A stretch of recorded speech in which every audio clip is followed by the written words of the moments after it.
Alright there, welcome to the video on my car, the Track Slag. I put this car, or my car, on Facebook a while back, and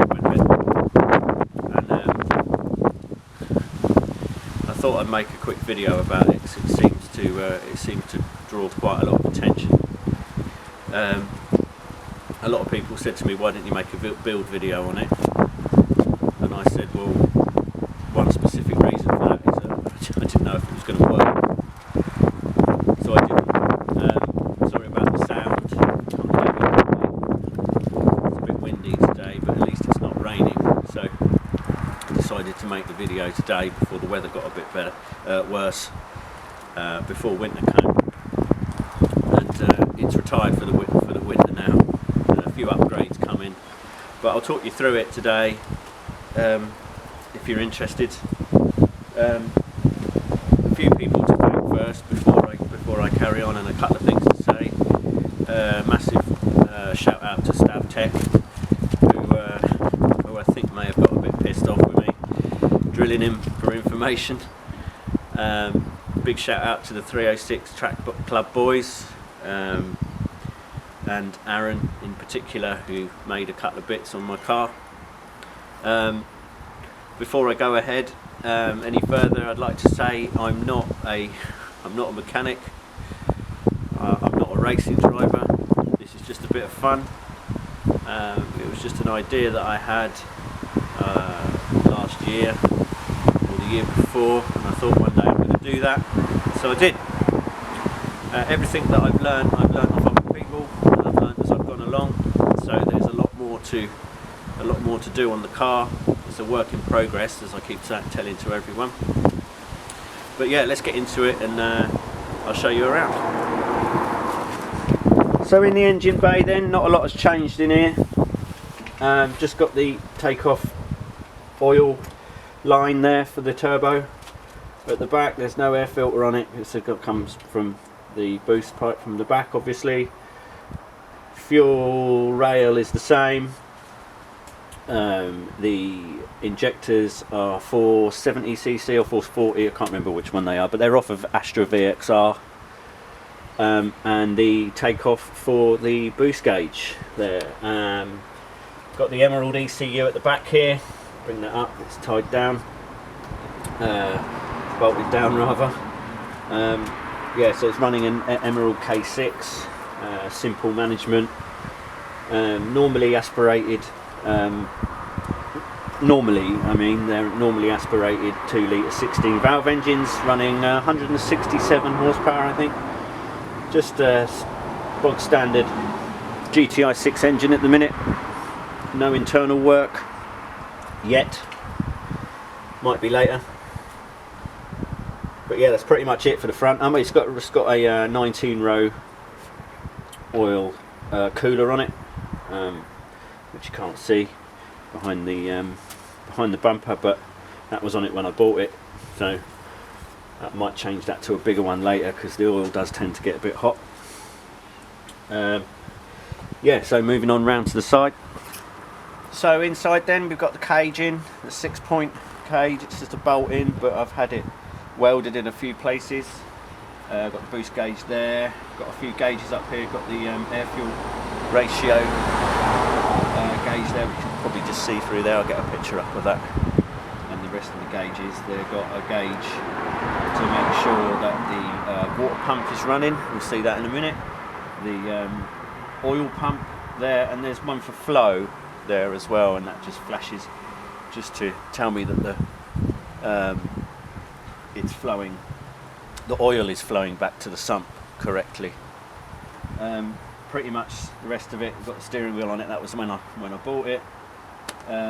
Pretty much it really. In here, got the fire sticks.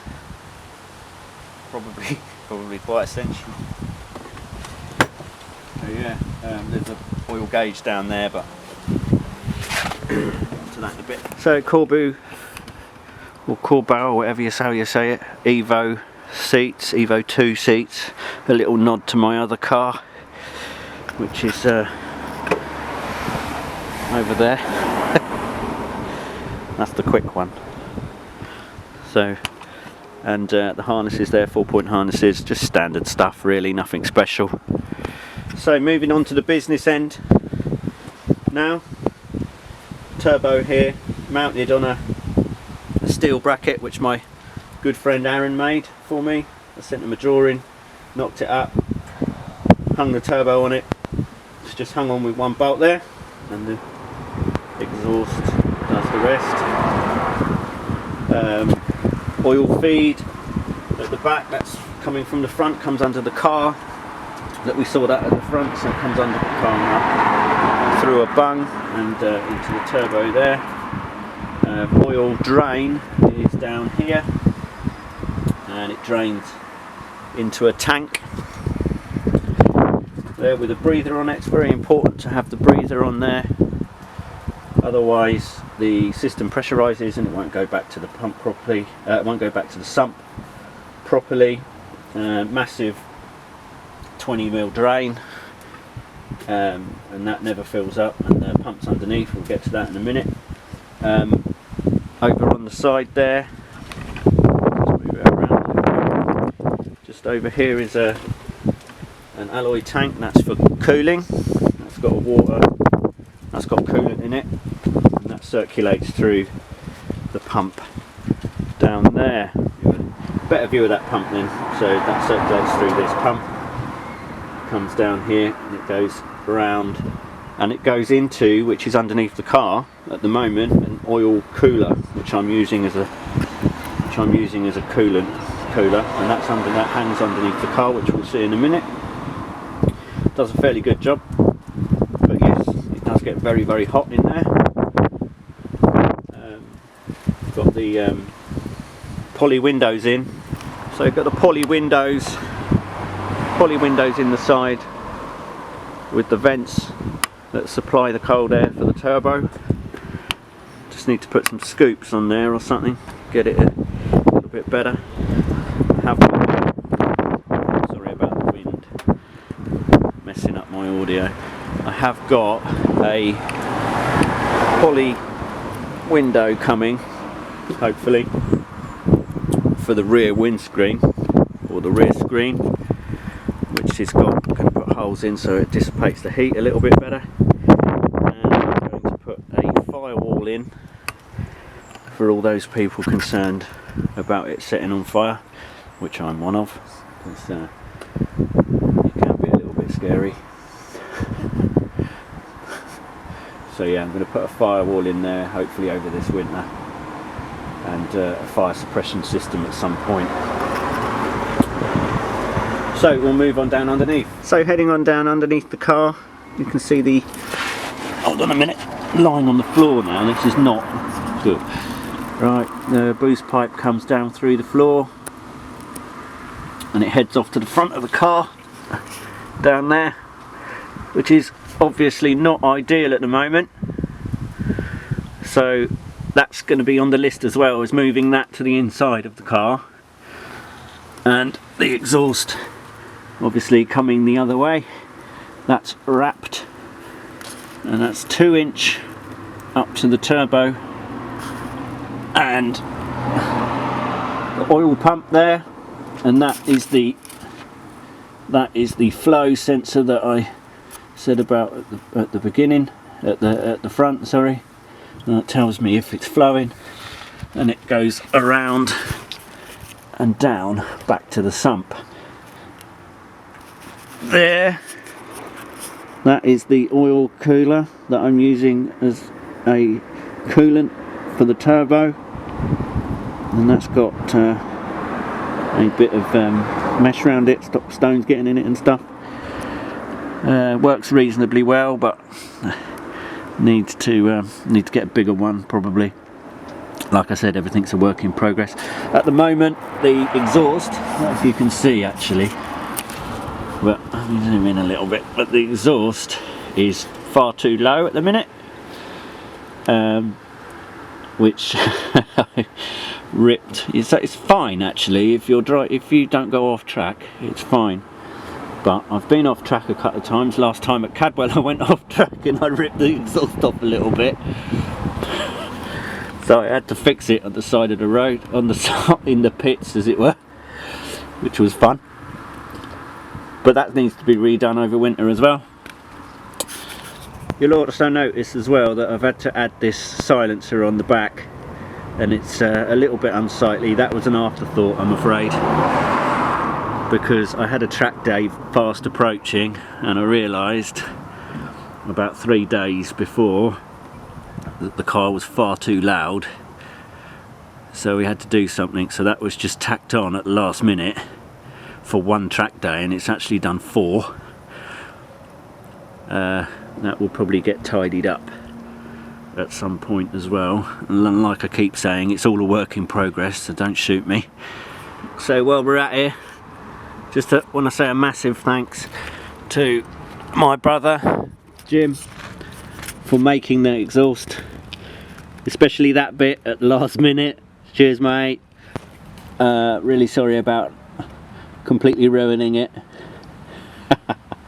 I'm going off track, and sorry about the fact that you got to do it again. I'm no welder, I can't weld, and I have no interest in it, so my brother very kindly made the whole system for me.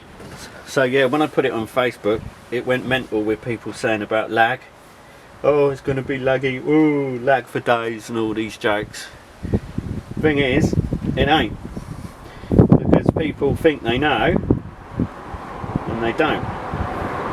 Lag isn't really determined by the length of boost pipe, as I found out. I mean, like I said, I'm no mechanic, and I had to find all this stuff out for myself. Lag is far more determined by the size of exhaust and your gases, hence why the exhaust into the turbo is only 2 inch, and it's 2 inch all the way from the front to the back, and it's wrapped really well, although not at the minute because I've I've ripped a load of it off. But anywho, you need to wrap it really well, and then obviously as with the traditional turbo mounted turbo at the front, big out, so it's the 3 inch out. Also your compressor size, your hot side has a lot to do with it, the size of it. I could have matched this a lot better, but in the end I went for as close as I could get within budget, which was a Mamba 19T, TD04 19T, which is reasonable. It only runs on 5 psi at the moment. It was mapped on 5 psi, and that I did that for a reason. It can go more, but I did that for a reason, just to make sure that it worked. And it's pulled 225 horsepower at 214 foot-pounds of torque, which I thought was pretty good. It's a big jump over standard, and it comes on boost around 3.5, which is fine, because it spends most of its time at 5,000 revs anyway. When I'm trying to blow it up, and I've taken it to set. It's done how many? It's done 4 track days as it is. I had a little bit of an issue with an oil leak at Brands Hatch, which was embarrassing because I had to get towed back in. That was my own stupid fault, because I used this crappy hose, which when it gets warm it just kinks. So what happened was the thing overflowed there, and it had pissed oil out everywhere. So now I changed, and that was when the oil pump was up here as well, so that's why I changed it to underneath, so it's got much better flow now. Haven't had any problems with that since. So moving forward, I'm gonna move the boost pipe up, put it through the front, put it through the car. I need to chop half the dash off to do that though. I'm gonna tidy up the exhaust, put the firewall in, lots of little bits and pieces going forward. Like I said, work in progress. So yeah, that's pretty much it. It's really loud. I'll start it up in a minute so you can have a look, have a listen, sorry. But I'll start it up and we'll have a look around it.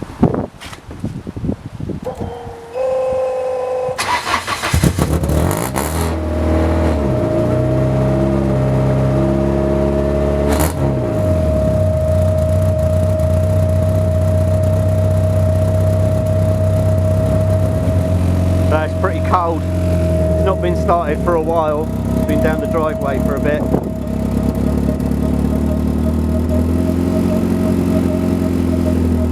We can't really pick it up on camera, I don't think, but it's quite... the noise, the whirring noise that you can hear.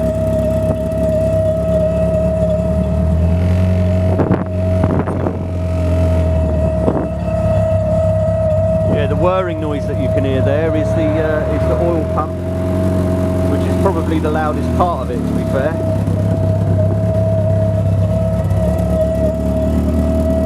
The exhaust is blowing at the moment because I've ripped it off. So now we can see the gauge is working. That's AFRs all over the place at the minute because it's not warmed up. And I've got the voltmeters there for the pump, the two pumps, and the flashing one there to tell me that it's going back to the sump correctly. We've got oil pressure down there, and yeah, you can really hear that pump. No, I don't know if you're picking that up on camera.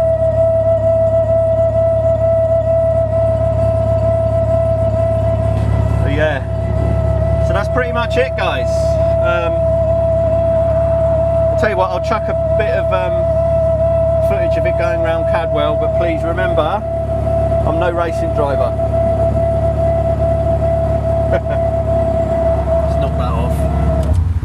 Yeah, I'll do a few updates over the winter if anybody's interested. So yeah, but there we have it. There's the track slag. Come say hello if you see me at a track next year. I'm always willing to have a chat with anyone. See you next.